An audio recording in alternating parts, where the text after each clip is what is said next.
हितता कर तन होए।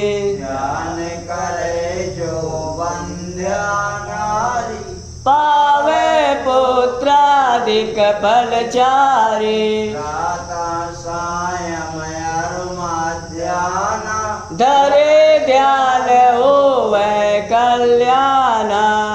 लगी महिमा काऊ तिहारी, नाम सदा शुभ मंगलकारी। पाठ करे जो नित्य चालीसा, ते पर कृपा करे गौरीसा।